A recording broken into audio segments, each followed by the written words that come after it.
Yo, what's going on YouTube, and welcome back to Goal Line Hockey. It's your boy Kevin Forte, and we are taking a look today at the Washington Capitals. The Capitals had a pretty interesting free agency. They brought MOJO back. That's obviously the big storyline. We'll take a look at all of that, the new goalie tandem, today. So the Washington Capitals, yeah, they didn't have the big free agency, right? They didn't go out and get Malkin. They didn't go get Kadri, at least at the making of this video. So what did they really get? Well, they re-signed some guys. They fixed the goalie situation that they didn't like last year. And this is what they've got. Darcy Kuemper was the headline for the Washington Capitals this offseason. They brought him in, 5-year deal, $5.25 million per season. It's a little bit of an overpayment, if I'm going to be honest. You could argue Jack Campbell is the better goaltender, and he signed for a 5/5 flat, nothing more than that.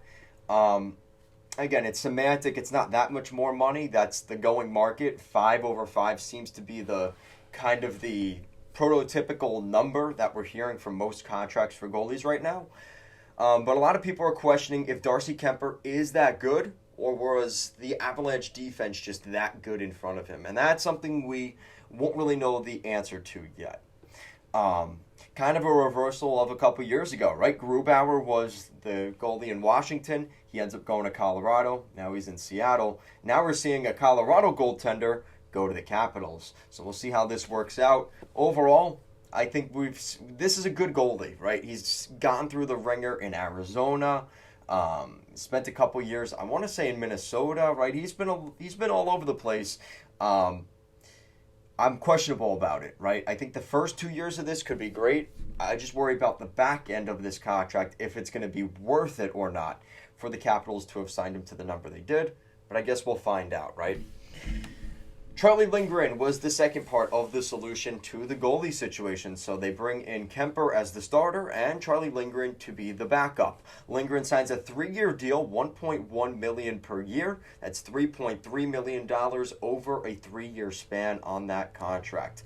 Charlie Lindgren spent last season with the St. Louis Blues. He's been bouncing around though, right? He spent some time with the Montreal Canadiens, with the Blues. So he's looking to get a fresh start. I like this signing, right? Again, obviously as a backup. It's a fair number, just a little over $1 million. You get him for 3 years, so you get some stability there. I think that's a pretty good signing overall. He's still fairly young. I like this signing. Honestly, a little bit more than Kuemper. Again, Kemper's the better player, but in terms of the contract itself, I like this one more for Charlie Lindgren. MOJO, Marcus Johansson. After spending time in New Jersey, Boston, Buffalo, Minnesota, and Seattle, Marcus Johansson will be returning to the Washington Capitals. Great signing here for the Caps. 1-year deal, $1.1 million for that 1-year deal. Great contract. Nothing more to say here. He's going to probably retire as a Capital. He got traded back to the Capitals at the trade deadline, and he said, yeah, I like it in Washington. I think I'm going to stick around once again. Marcus Johansson comes back to the Capitals where he started his NHL career.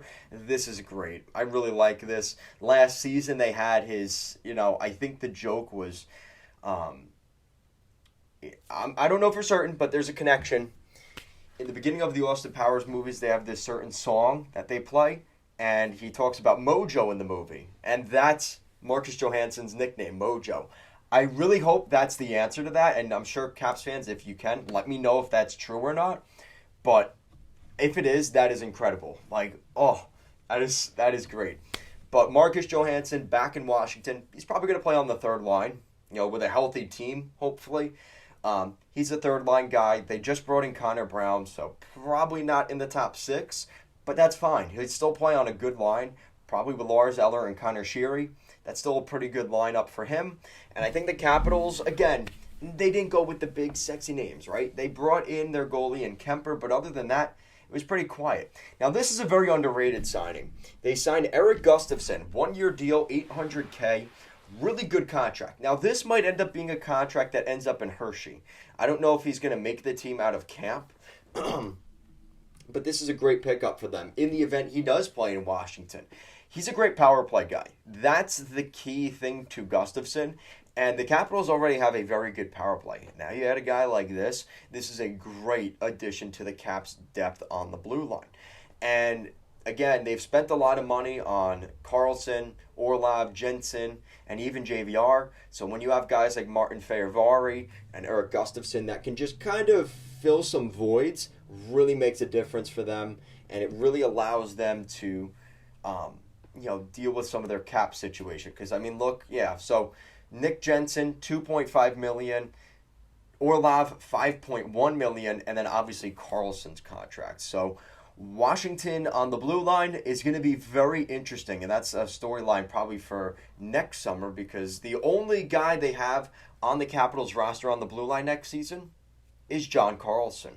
Everybody else, Orlov, Jensen, Van Riemsdyk, Gustafson, Fehervary, Matt Irwin. Let's look through the prospects. Even prospect-wise, Alexander Alexiev, Dylan McElrath, Bobby Nardella. Those are all even Hershey guys. They only have 3 contract defensemen past next season. Vincent Iorio, Lucas Johansson, and John Karlsson. Very interesting, and we'll see how things play out.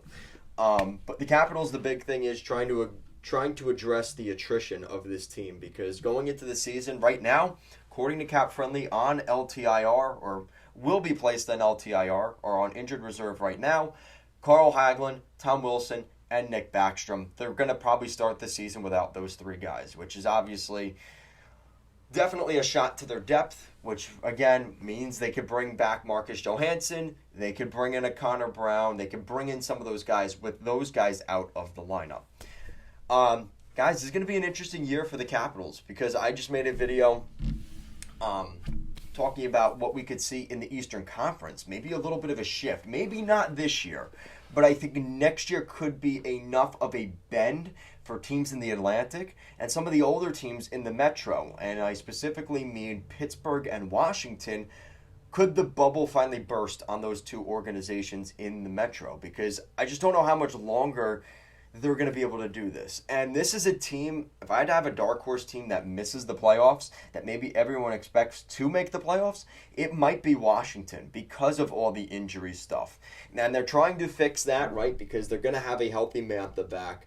They're going to have a Connor Brown come in. They're going to have Johansson come in. But is there just enough there, right? And this is where you rely on your depth. This is where the younger guys like Axel Jonsson-Fjällby, who have played great in Hershey, can he keep that scoring production at the National Hockey League level? That's going to be important. Same thing for a guy like Connor McMichael, who's still fairly young. Is he going to be able to score? And a guy that nobody's talking about, they did sign Dylan Strome to a 1-year contract. So what are the mitigations here? Like, what is the line? And I truly believe it's those guys. They can handle the loss a little bit of Backstrom, Oshie, and Wilson. Or no, not Oshie. Wilson and Hagelin.